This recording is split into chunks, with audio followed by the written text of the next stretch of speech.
Welcome to Reaching Out. I'm Gregory Floyd, President Local 237 Teamsters. Today, our very special guest is Borough President of Manhattan, Scott Stringer. Scott Stringer is also a candidate for the year 2013 in one of the citywide races, and we will just have to wait and see which one that will be. Mr. Borough President, welcome to the show again. Welcome back. Nice to be here. Now, you are a very outspoken and very involved advocate for the people of Manhattan, but not only Manhattan, all of New York City. Thank you. What is your assessment of our economic condition? Well, I think there's some real challenges for working people in the city. You know, back when I was growing up in Washington Heights, I grew up in the 70s, and it was tough times back then. I mean, it wasn't always easy, but there was this feeling, this covenant with government that if you did the right thing, you stayed out of trouble, went to school, you could make it in this city. You could have a good job. You can raise a family. And even in very difficult times, you would be okay. I think today there's a lot of working people, middle-class people, who are working harder and harder than ever before, but they're falling farther behind. And they don't feel that that covenant exists. People feel that maybe the city is for very, very wealthy people, and that the people who are the backbone of New York aren't making it. And I think the numbers bear that out to a certain extent. We now have a 10.3% unemployment rate. We have people in jobs that are not paying enough to pay the rent. Yeah, they're underemployed. Totally underemployed. Yes. When we talk about putting forth paid sick days to give some relief, there's a backlash. When we talk about raising the minimum wage, there's a backlash. People go after the unions because they feel they can get away with it, even though the men and women of this city who work in our labor force, labor unions, why should they be under attack when they've contributed so much to this city? So I think our economic situation is challenged, and we're going to need to put forth bold ideas. We're going to have to lift up the underemployed by fighting for paid sick leave, fighting for the minimum wage, fighting to expand our economy, and make sure that people have a real job or real vocation at the end of their schooling. What are your ideas to create jobs in New York City? Well, I think Wall Street is very important to our economy because of the tax revenue Sure. we get, but you can't just rely on Wall Street. You have to expand the economy. I like high tech. I like the fact that Google and Tumblr are here, corporate headquarters, where we can really rival Silicon Valley. We can think about light manufacturing again. I'm going to see companies in Brooklyn and places that are extraordinary and can create new jobs, good-paying jobs. We need to recognize that our labor force, our union labor workers, are vital to the continuation of any kind of economic expansion. We've got to bring all that together and have a real economic plan. As you know, I have led the fight for university expansion. Columbia University, Fordham, NYU, which we just concluded. The City University of New York is a great way to expand, create construction jobs, but also continue to be a magnet for people who will come here if we graduate kids that get them the jobs they need. We need people to have access to capital. Other cities, if you have an idea, they won't let you leave the city. They make sure you're paired up with the money you need to start a small business or a great new idea. We've got to do that in New York a little better.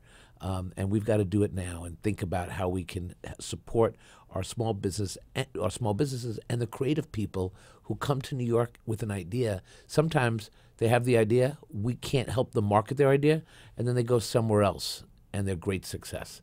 I want that to happen in New York. Now, also, New York is being known for violence lately. There's been a rash of shootings, particularly in public housing. And we just read some stories about the Housing Authority having $42 million to put security cameras in the developments. And we've heard that there's been a study done on how best to utilize that system. How do you feel about that when you first see that kind of press?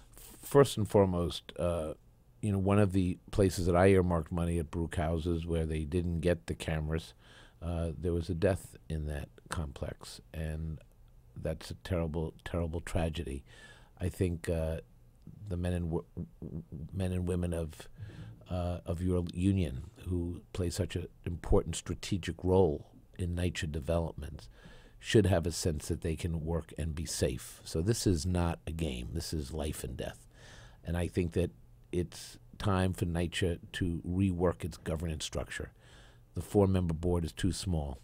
We need to create a board that is used in other public housing developments around the country, expand the board, give control where needed, stop having too many cooks in the kitchen, respect the labor force, and get this housing authority moving. And if we can spend money, $1 billion in capital money, let's move on it as quickly as possible. And speaking about $1 billion in capital money, there was also a report about the housing authority not spending $1.2 billion right. No, that's in federal money. Right. Well, that's what I mean. Right. The federal, sure. the federal money. Part of the problem is you need to hire a manager. You need to hire a general counsel. There are key positions in NYCHA right now that can't be filled. And how do you run an agency without the trained personnel to run it?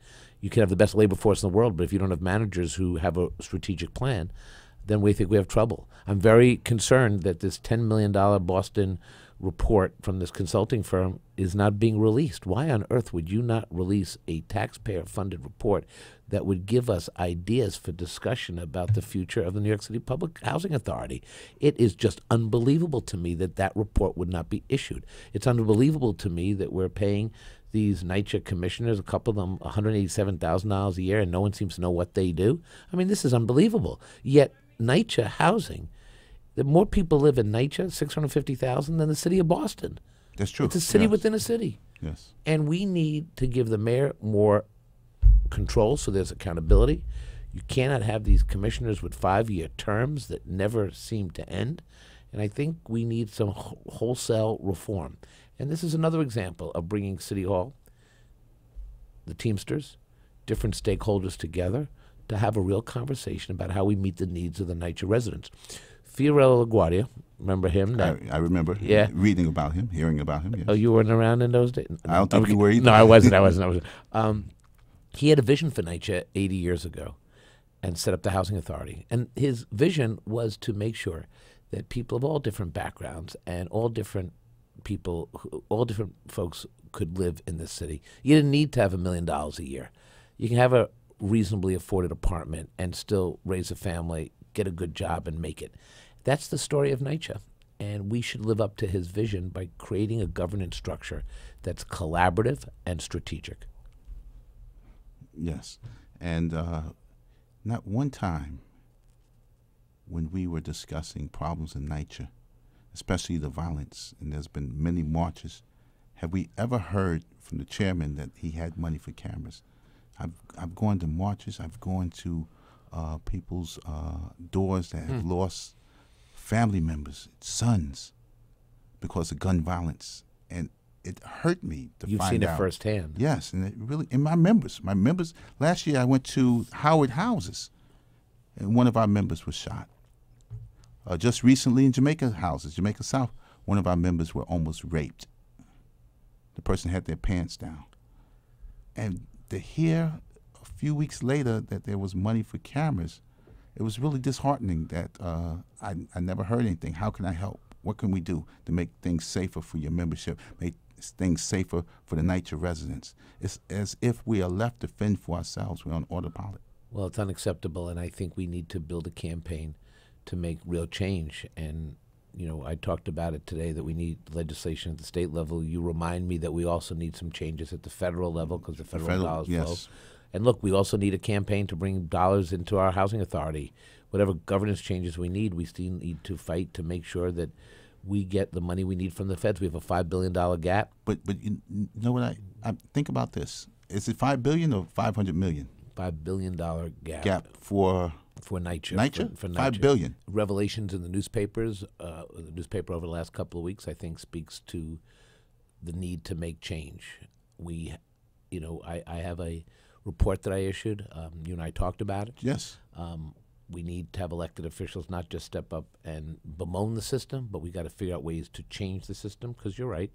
Just like in the 1970s, we came together. We came together, Yes. and we had to also show that we could manage the city, so that we got the loan guarantees from the Congress. So we've been down this road, and when we all work collaboratively, we come together around ideas. And it's not that we're going to agree on everything; we're not supposed to, but we've got to discuss it. Can't keep our head in the sand and think that the NYCHA issue is going to get better. We have to make it better. We are out of time for this segment. I'm Gregory Floyd, and our very special guest was Borough President of Manhattan, Scott Stringer. Thank you once again for coming back. Great to be back. To reaching out. Thank you.